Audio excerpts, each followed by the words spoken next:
Welcome to Attitude of Altitude podcast presented by Planet of One. This podcast is designed to inspire change in people to become the best versions of themselves and live their best lives. We share stories of struggle and success to encourage and empower listeners to be bold, take action, and be the change we desire to see in this world. We are all part of this planet. We are all a planet of one.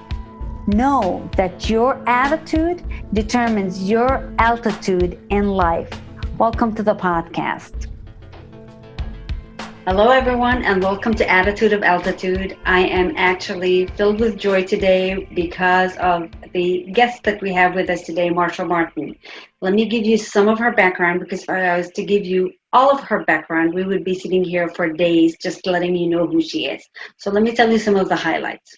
Her transformational workshops teach championship performance, relationship skills, communication mastery, and public speaking, and she has personally trained over 300,000 people worldwide to be more effective human beings. She is a renowned global speaker, executive and life coach, and a pioneer of the human potential movement. Some of her corporate clients include Hard Rock Hotels, Warner Brothers, McCain Foods, Dannon Yogurt, Evian Water, Capsule One, and Intercontinental Hotels. Marcia was personally mentored by innovative academic thinkers Buckminster Fuller, Warren Bennis, and Werner Erhard in the art and technology of leadership and human development. She was Senior Vice President and a founding member of EST Erhard Seminars Training, now known as the Landmark Forum, where she was instrumental in taking the company from inception to a graduate base of millions within a 10-year period. And for me personally, knowing a little bit about her, one of her statements is, "My life's work is having your life work better." Her ability to connect and collaborate, listen with generosity to others, and speak with power and intention are important for the health and sustainability of our world. And the last thing I will mention before we actually hear from her, Marcia has been instrumental in transforming corporate cultures to be collaborative instead of competitive, to operate responsibly without blaming others, and to contribute to environmental and social justice. Marcia, welcome. Thank you. Thank you. I got excited about hearing myself just from that.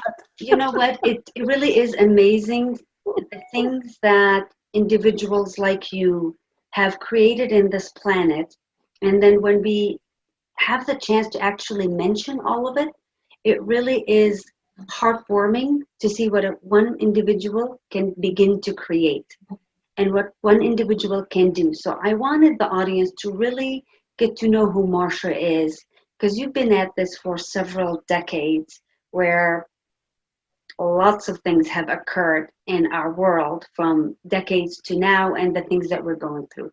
So please take the time and just introduce yourself. Tell them your background. Let us know who you are so the audience knows exactly who Marcia is. Well, that is sweet of you. Thank you. Sometimes I'm not so impressed with how much I've done instead of how long it's taken. So it just reminds me how old I am. Wisdom. That's for sure. Wisdom. Well, my story begins when I was a young girl, actually a teenager, and my aunt was a clairvoyant healer and an esoteric astrologist and a shaman. And she did a lot of healing work. And back in that time, that wasn't really something that you told people that you did. So when I was trained by her, I didn't share that with a lot of people, but I learned to heal at a very young age. And I learned to work with energy and light. And I learned how the universe works in terms of energy and vibration. And I learned how to meditate. And I've been meditating actually since I was 12 years old, so a long time. I learned how the mind worked and how to make it still and how creation happens and how one creates one's own destiny. So from a very young age, I was kind of ready to meet, who I did meet, Werner Erhard, when I was in my very early 20s in San Francisco. And that was at the beginning of the Human Potential Movement. And Werner founded an organization called EST. And I was one of 5 people that worked with him from the very beginning. I went to the very first workshop that he led. There was 20 people. If you can imagine, it all started with 20 people in a room. And I became the senior vice president, and I was in charge of marketing and sales and registration and training the trainers in sales and in public speaking. And I was in charge of registration and communication and production of events and promotion. So I filled the EST events for a 10-year period. We started off in small hotel rooms. Actually, before that, we started off in our own little apartments. And we would have the guests come and they would sit on the floor with the graduates. There was only 20 of us then. And then the guests were taken into a bedroom. And if we were leading the guest seminar, we would sit on the dresser and the guests would sit on the bed. And then, of course, we moved into hotel rooms and then into auditoriums and big convention centers. By the time that I was 33 or 4 when I left EST, I had been filling auditoriums such as the Cow Palace with 20,000 people. I worked with many, many celebrities and political people and leaders of all types, scientists, and so in Hollywood also. And it was just an amazing time where we started from a very small group of people, and we gave trainings in how to be more responsible and how to transform and how to cause our futures. And people were so excited about that. It was the thing to do in the 70s and the 80s. So that made me very much of a celebrity myself. And also it showed people how I could produce results. So a lot of different organizations came to me and asked me to consult them. So I ended up running Tony Robbins' company for a couple of years. He asked me to consult him and to train his people. And I helped take him national and helped him launch his first book, Unlimited Power. And I worked with John Hanley, who was the creator and the founder of LifeSpring, another huge educational company that went worldwide. I worked with all of the human potential greats, right up to the time where in 20s, I was working with Jack Canfield. We created an organization together called the Transformational Leadership Council. And so it just seemed that one thing would kind of bring me to another. And so many people were coming to me to have me train them and help them market themselves and teach them how to be effective and authentic in their communication. And then I got in the 80s into corporate work. And I took all of the work that I'd learned in personal development seminars and programs that were for individuals. I created a way to teach that to corporate executives. And so I started really coaching and training senior executives all over the world. And like you said, I have a really great array of amazing corporate accounts and clients. And for the last 3 years, I've been working with and training all of the executives at Hard Rock International. So I've gone all over the world with them, Budapest and Madrid and Dublin and Davos and London. And it's just an exciting thing to see people grow. So that's a little bit about me. And here I am. And now I'm doing my own work. I'm putting together, as you know, what we call the membership club. And I've accumulated all of my seminars and my workshops that have been filmed over the years, and we've put them up online. And you can find out about it by going to marciamartinclub.com. And it's only $10 a month because I really want to get this information out to people because it changes people's lives. And you can watch my workshops and seminars and keynote speaking engagements right online in the comfort of your own home. And people have told me it's changing their brain. It's rewiring how they think. It's saving their marriages. I'm getting all sorts of rave reviews. That's exactly what I wanted to hear from you, Marcia, is what is it that you train? What is it that you're looking for when you walk into a company, when you walk in to work with an executive? what is it that you're really working on with this human potential movement that you also put into your membership? How do you actually help transform someone? Well, it starts with your mindset in how you think, not what you're thinking, because the thoughts that you have aren't what I'm talking about, but the assumptions that you carry with you in terms of how you assume the world works, what your mindset is, what your beliefs are, they put together a certain perspective that you look from into the world. And determined by whatever that perspective is and what your assumptions are, the world kind of unfolds from you from that place, or it occurs. It's kind of like, you know, that picture, and you look at it one way and it's this old woman, and you look at it another way and it's this beautiful young girl. Love those things. I know. Both of those pictures are there at the same time. It's not that one isn't there. They're both there at the same time. But only ever does one show up for you at an instant. If you're looking from this point of view, the old woman shows up. But then if you change your point of view and how you're looking, where you're looking from, the young girl shows up. So what shows up for you in life is what you act into. It's what you operate with. It's the thing that you collaborate with. Whatever opportunities show up for you, whatever relationships show up for you, whatever your judgments and your interpretations that show up for you, that's what you're operating with. And as a result of operating with whatever shows up with you, you have certain results. So if you can create certain mindsets work better than others, and if you can learn what those mindsets are, they're mindsets of championship performance, they're mindsets of excellence and possibility and abundance rather than scarcity. But it takes some time for your brain and your mind to adjust to see the world in that way, because we're so caught in our beliefs that we think, well, our beliefs are right. And it's not whether they're right or wrong. From my point of view, it's not even whether they're true or not. It's, do they work to produce the results that you want to have in your life? So I teach people how to examine their particular assumptions of how the world works. And then I have them look to see what results they really want in their lives and what particular mindsets would allow them to create those results without so much resistance, with getting them into a flow of how it all works. And essentially what I do is I teach people how to access and harness the personal power that they have within them, where they're really connected to a bigger force, where they're connected to a place in the universe where they're at one with the universe and they're an expression of that, and where there's truth, not whether it's right or wrong or true or false, but where there is real purity and truth and how things flow.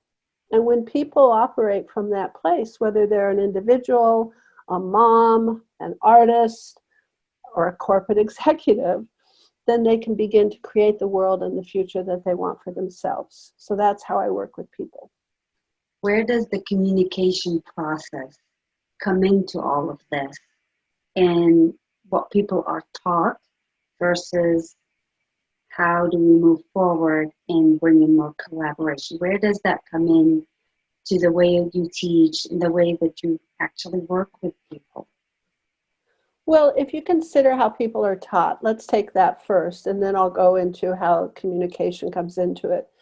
So think about when you were a small child and you probably played a game called musical chairs. And every young child probably has played musical chairs. And the way that game works is when you're very tiny and you love to dance and sing and play and laugh, they put a bunch of chairs in a circle and they play music. And the rule is while the music's playing, you dance around and you run around in a circle around the chairs.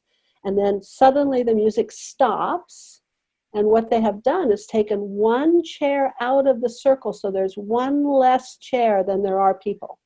And so when the music stops, you're supposed to have fun fighting to get the chair. Now think about what that teaches you. First of all, you're taught that there is scarcity. There's not enough for everyone. Second of all, you're taught that the only way you can win is if you hurt someone along the way and you kick and you fight. Now, it's interesting because if you talk to a 4-year-old who plays musical chairs, they don't really understand about winning or losing. They just like to have fun. They would have just as much fun if you put an extra chair in the circle. Only what they would learn is that there's an abundance in the universe instead of scarcity. And then the action that would come out of that would be they would know that it would be okay if somebody were having trouble getting to the chair, they could help them because there's plenty of time and there's lots of abundance, so they're not going to lose and they don't have to hurt everybody. That's kind of what's happening in life as we learn these kinds of things. And our parents don't know that they're teaching us that. Our teachers don't know that they're teaching us that. They just think we're having a fun game. But they don't look deeper into, okay, but what is that game teaching us? What are the lessons we're really learning? And if you notice, what we really learn as we grow up is we're in this by ourselves. There's not enough for everyone. Someone has to lose. So it can't be win-win. It's got to be win-lose. And we have to fight for it. And that's the thing that's changing now in the world, and what the human potential movement is all about is really to really awaken to the fact that this is an abundant universe, that we're all cared for. There's plenty for everyone. We all can win, and we can win by knowing that we're all connected rather than operating as if we're all separate. So first of all, that's kind of the condition, okay, that we're in and we've been trained, and why we have some of these assumptions. Then take communication. There are laws in the universe. For example, you know the law of gravity. Everybody knows about gravity. We learn about gravity when we're really little, and we don't fight with gravity. Think about it. You don't say, screw gravity. Today I'm going out the 10th floor window and I don't care whatever gravity says. I don't have time and I don't want to take the time to go down the elevator or the stairs. I'm going out the window. We don't fight with gravity. We organize our life around the law. Well, there are laws to a lot of things, but they're not so in our face as gravity is. And there are laws in communication. And so one of the things I do is not only change the mindset, but I teach people how communication works, how relating works, how authenticity works. And I teach people how to connect with other people. For example, a couple of the laws of communication, the first law is you have to be present. Now, everybody says, sure, I know that. Well, take a look in any meeting, or when you're even at a dinner table, or when you're with a person that you care about, and you can tell they're not home. They're not present. And you're not present either. You're worried about how you look, or what you're going to say, or whether they're going to like you. And you're thinking about what you need to say next. And while you're talking, they're thinking about how they're going to tell you that what you just said was wrong. And so they're putting together their side of the communication, and they're just as worried about how they look too. And so there's nobody home. We don't teach people how to be present. In fact, what we teach people is it's okay for you to take a vacation from presence. It's not your job. We make it seem like it's the job of the universe to get us in present time. In other words, if something out there is interesting enough, well, then I'll be present. It's the job of the thing, though, right? When the truth of it is, it's my job to keep myself present. And it's every human being's job to keep themselves present. And you have to discipline yourself to learn that skill, just like any other skill that you would learn. So when you're present and the other person is present, then communication is possible. Because communication is more than just hearing something. It has to do with connecting and duplicating or recreating another person's experience, and being willing to listen as if what they're saying is possible, and as if who they are is brilliant, instead of judging, and making them wrong. So that's a law. Another law in communication is, and this is a law that goes across the board, is for things to exist, they must have space in which to exist. There's two things in this universe. There's space and things in space.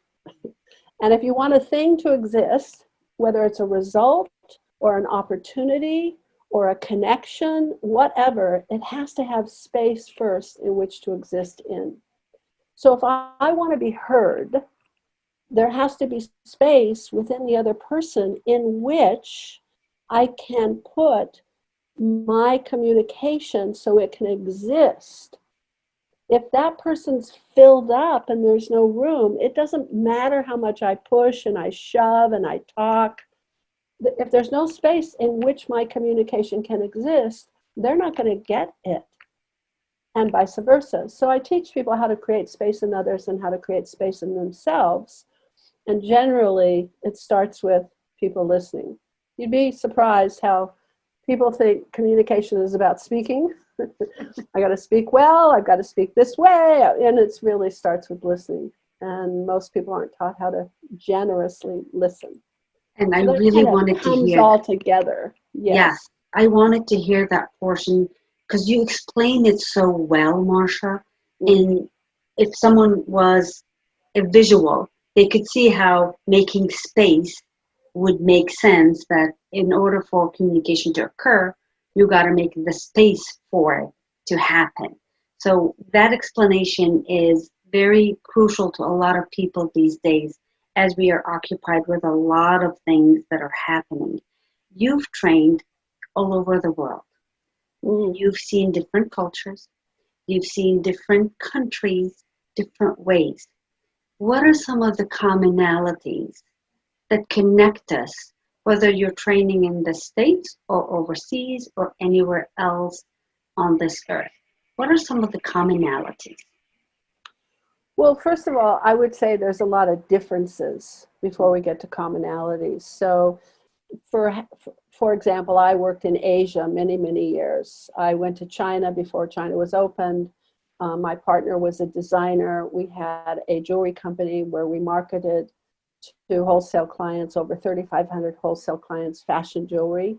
My partner was a very famous designer. Her name was Laurel Birch. We were accepted into China before China was opened. In fact, when I first went to Beijing, it was called Peking. And when I first went to mainland China, I had to take a plane to Hong Kong. And then from Hong Kong, we would take a train across what's called the New Territories. And the New Territories then were all rice fields. There was no shopping centers. There was no hotels. Now China's so built up. And the train would take us to the edge of the river or the edge of the New Territories that was the end of Hong Kong. And there was a bridge across the river that went into mainland China. And we actually had to take our own suitcases off the train and walk ourselves across the river. They just said goodbye to us and said, hope you make it, and we walked into a totally different world. So there's a lot of things that are different. Like in Asia, you don't really have eye contact like you do in Western communities. You're a little more humble. You apologize first before you start. You honor first before you request. There's things like that. But I can tell you what the commonalities are. And the commonalities are love and health and happiness and full self-expression. And people know when you're authentic, and they know when you're pretending. And people know when you're telling the truth from your heart or if you're manipulating. So those kinds of basic core kinds of human being qualities are common throughout all cultures. People see if you're awake. People see if you're home. When I would go into many different countries, I would be received totally different than many of my colleagues from my own country, because I cared. I really liked the people. I really was concerned about what they needed or how they understood something or what their way of looking at it was. rather than pushing my way in, which is what a lot of Americans are known to do. So those kinds of things are common. So you weren't there to change them. You were there to actually understand who they are and help improve whatever skills they had. Yes, that's a good way to put it. And also, in many times, I wasn't there to change them at all. I was there to do business. Mm-hmm. And sometimes my business was training people, and so we could say that I was in the business of transformation. But, you know, being in the business of jewelry and fashion jewelry, I was there to get a product made. Mm-hmm. So I wasn't there to change them and their assumptions in that situation. But in both situations, I would be authentic. I would care. I would generously listen. And it would change the dynamic of how people related to me, because at the core of it all, human beings do love. And if you can tap into that and come from that place, you can find that in somebody else too. At least I found that. Now, I did want to say something. I had this interesting thing this morning. I was at my bank, and I was talking about space and how you need to create space. And it's so interesting to me how people do not understand this. So when I asked a question, I would say, how long will it take for my wire to get to France? And then he would tell me everything about how the wire was going to go, what the procedure was, what the standard was, where it went first, where it went second. And finally, at the very end, he finally said, I think it'll take about a week. Now, everything that he said that was in addition to the question I asked him, he's filling up my space. And I can handle it because I'm an expert, right? But I could feel myself go, and someone else that didn't understand what was happening would go away when that kind of feeling happened, rather than be there. So one of the tricks, or at least the tips and techniques of emptying space, is answer the question that's asked. Don't answer more than that. If you want to answer more than that, then get them to ask a question. Like you might say, well, do you have another question? Or do you want me to tell you about this? And once they ask that, then when you respond, you're emptying space. But if you answer something that they haven't asked, you're filling space. And you see that a lot in today's communication, where people will go on, giving too much information about what wasn't asked at all. Now, you've been through obviously a lot of training, and you were already in a space from being a young person, young child, already in tune to some of the universal laws, some of the things that make this planet really effective. Even though you know all this stuff, does that mean you were prevented from having challenges in your life?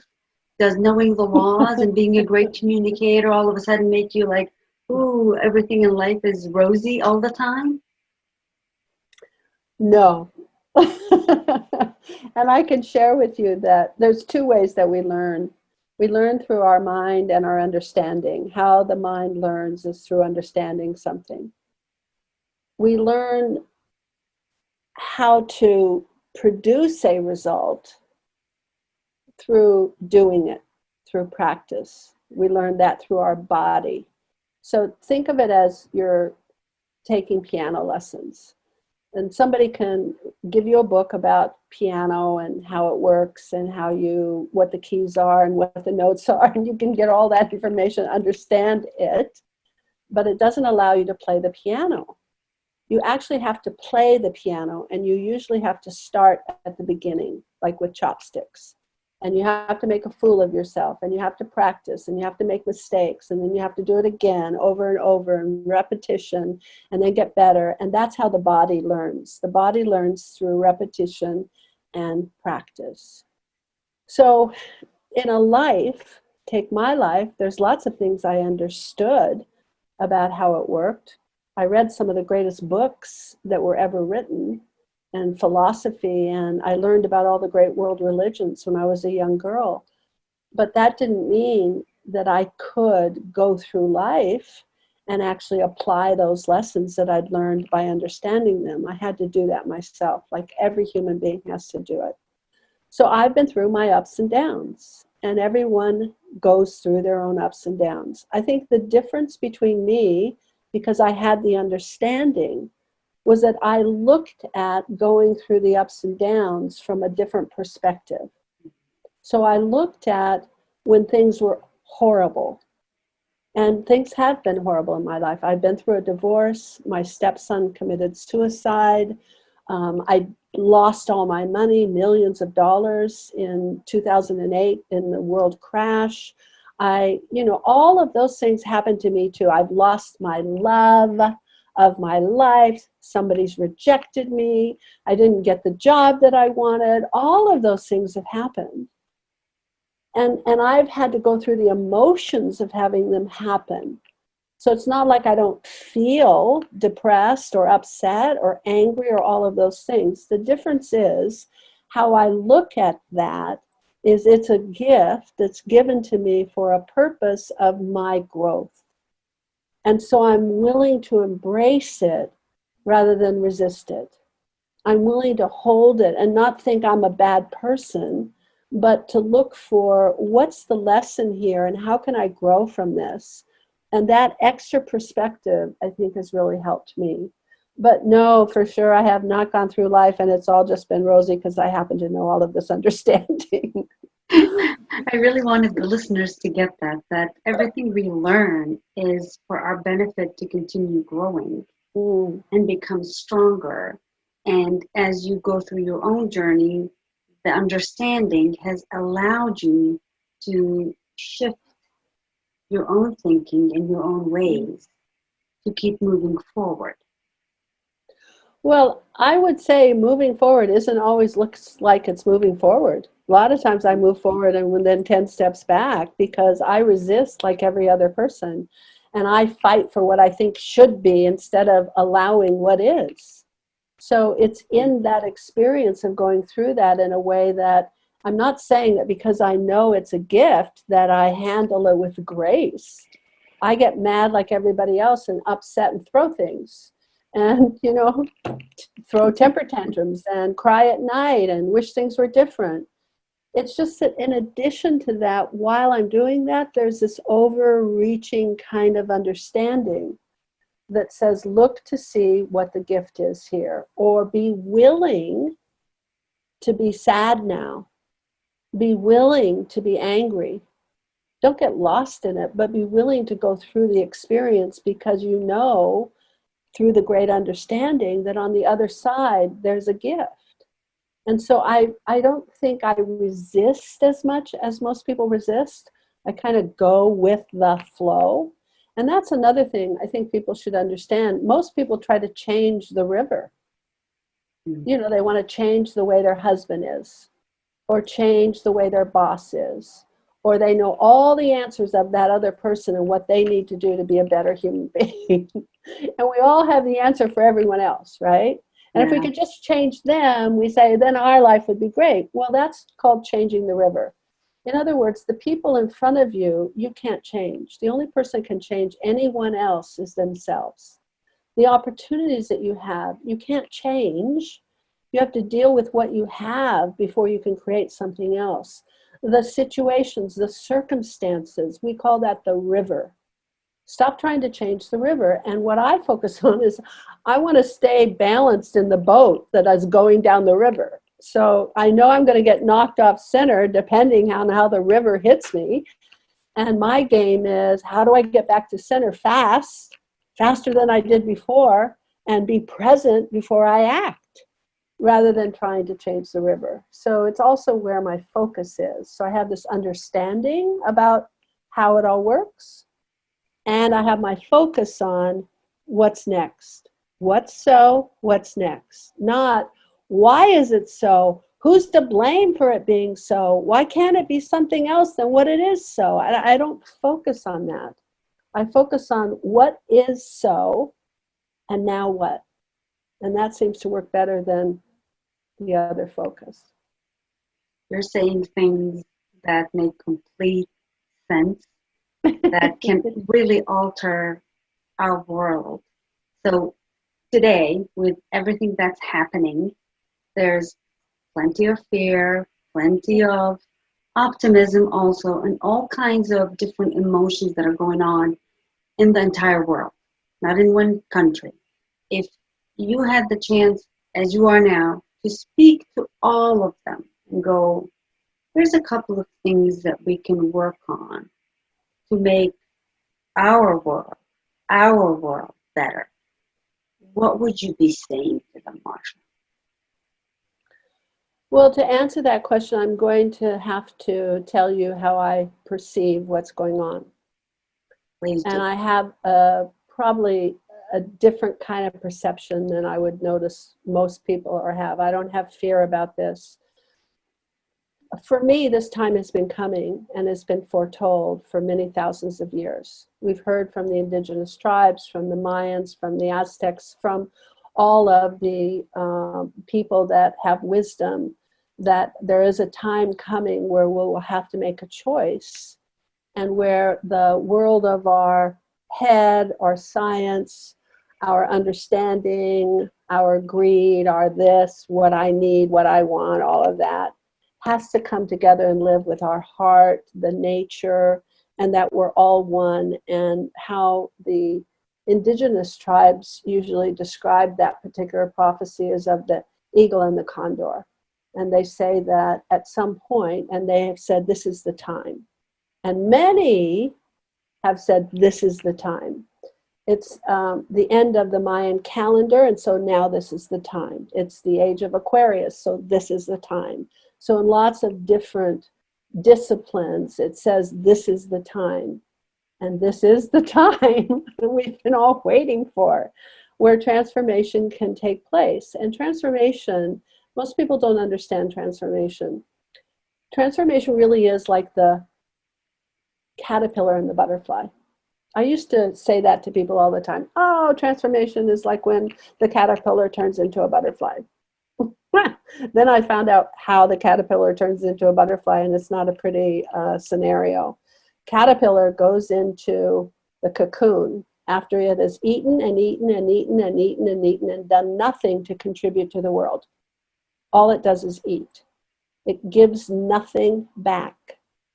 Goes into the cocoon, and in the cocoon, at a certain moment when all of those nutrients come together at a certain way, the caterpillar actually eats itself, and it dissolves into a soup. It goes back to its primordial kind of existence, to a nothingness. It's just a soup. It's not a species anymore. It's the matter a species comes from. And then it reconstitutes itself into a new species, the butterfly. It's not that the caterpillar's eyes become butterfly's eyes or caterpillar's legs become butterfly's wings. That's not how it happens. It's a very dangerous process, and it's really ugly, and the whole thing breaks down before the breakthrough happens. And from my point of view, that's what's happening now. We're at a time in history where all of the consciousness is at a critical mass to be able to reflect and to tell us that our systems, our values, our procedures, our way of holding how we thought the world worked isn't so. The educational systems don't work. The banking systems don't work. We're creating people that are more poor today than they were yesterday. We're being eaten alive by our own greed. Our medical systems don't work. There's this thing, there's a war going on between light and dark right now. And for this to dismantle, we had to be still. So the virus could be considered a gift, where it took us all into our homes, locked us down. It's like Mother Earth is saying, you guys have been bad, go to your room, don't come out, you're grounded. And we have had a chance for many months to reflect. And in the reflection, we're starting to see what's starting to emerge is some of the lies and some of the things that aren't working and some of the ways that we don't want to be. We're having to face our dark side. And on the other side of this, it's my perspective that there's a new world or a new way of being, or at least a new possibility for choice. It's kind of like if you consider the way it was when we all got locked down, is we're going on a very, very fast highway in one direction towards unsustainability and destruction in so many areas. You know, we've been told by the scientists, we've used up the resources of 7 Earths without replenishing it. That's going in a direction that's called destruction. There are people so poor and people so rich that it can't go on like this without something breaking.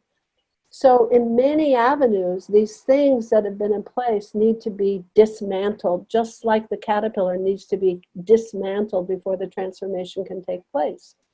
And for it to be dismantled, we have to see the choices. And for what we've seen so far, and what's been true so far, is we've been on this like highway where there's just one choice, and it's whether we go fast or slow.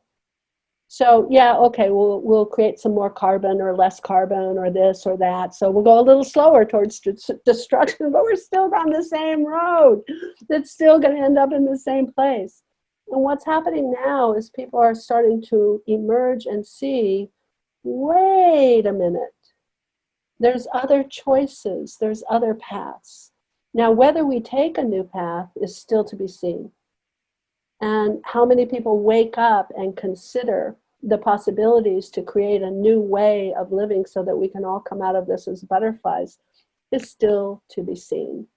But right now is a glorious time. It is the thing that we have all been waiting for and told about, that this is a time where actually the best and the biggest part of ourselves can shine. So we'll see. I'm betting on us and humanity and consciousness and light. And so I kind of view this as a real gift in terms of a time to reflect and be on our own and look within.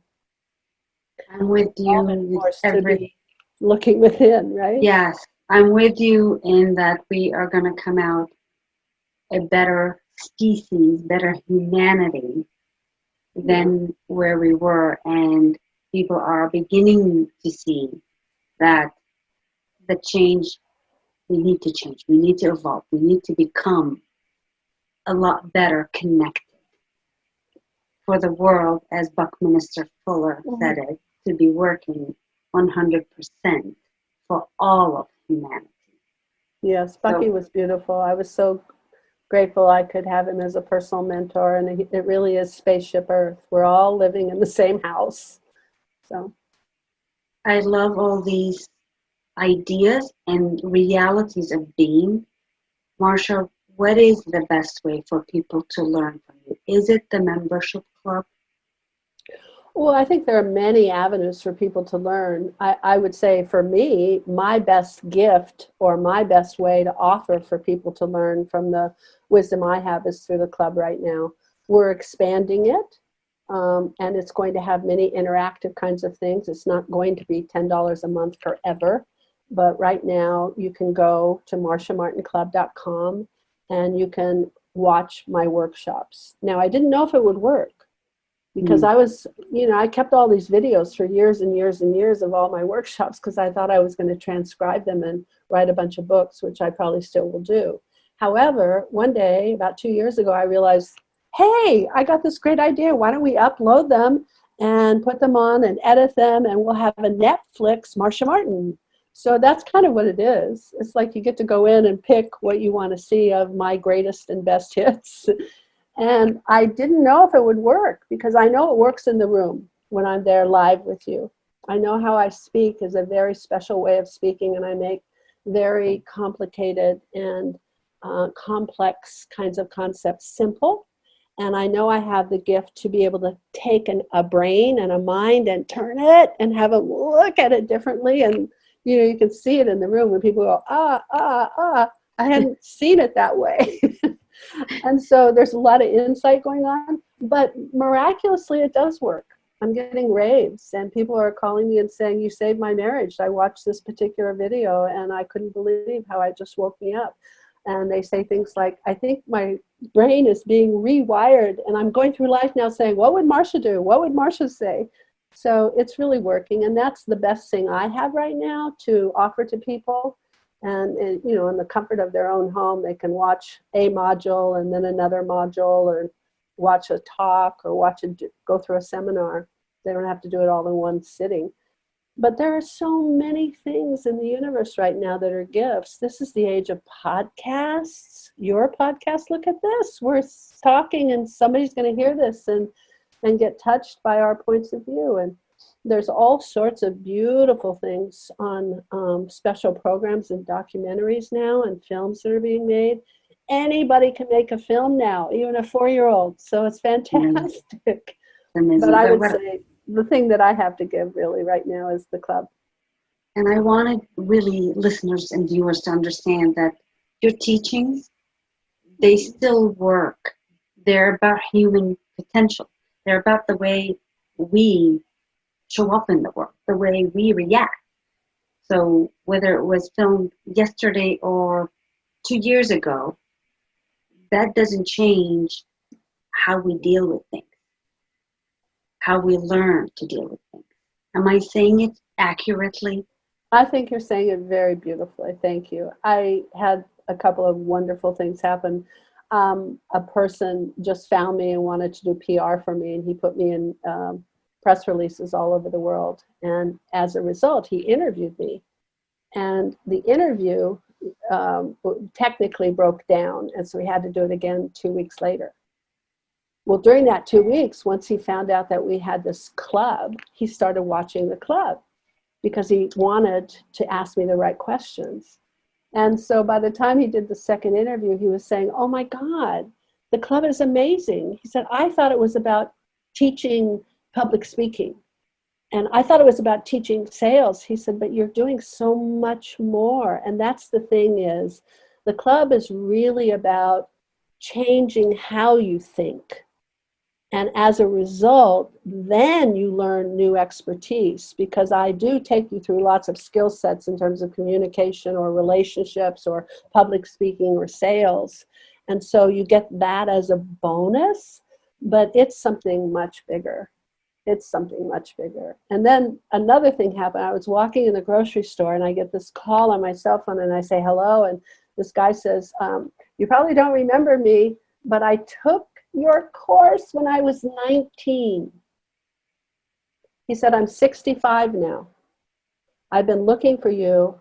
I'm so excited to find you because I wanted to thank you. I wanted to thank you for my wife, my marriage, my children, my job, my grandchildren. He said, the things I learned from you, Marcia, are the foundation of everything I have in my life.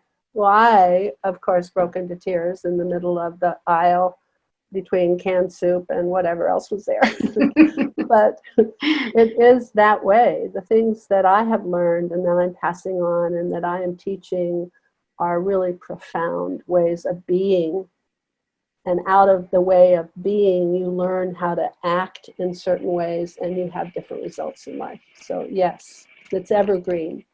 I love the way you're saying it. For sure, when an individual becomes better and becomes a better version of themselves, it doesn't just impact that person, it impacts their family, their friends, their colleagues, and then eventually it really affects the entire humanity, family of humanity. So it is very crucial as we grow that we're getting that these aren't just teachings and step 1, step 2, step 3, it's a way of being. Marcia, is there anything that you would like to share that I may not have asked you? That you go, I wish we had asked this. Is there anything that you want to share? No, there's nothing that I want to share, but I do want to thank you and for the work that you do and how beautiful you are and the light that you create and your intention and your commitment to have people learn more and be better. So thank you for having me on your show. Thank you. I so appreciate you. Thank you guys so much. This is Attitude of Altitude. Remember, everything in life is your attitude and the way you look at things. So if you want life to become better, to become different, you need to effectively change the way that your attitude and the way you think. So join us next time for another great episode, and thank you so much. Thank you again, Marcia. Love you. Thank you. God bless. Thank you for joining us for Attitude of Altitude podcast. You can find us on social media, on Instagram and Facebook under Planet of One. Please come join us, leave us comments, let us know if there's something specific that you'd like us to cover. We are here for you to make sure that you become the best version of yourself. Your attitude determines your altitude in life. Thank you again for joining us.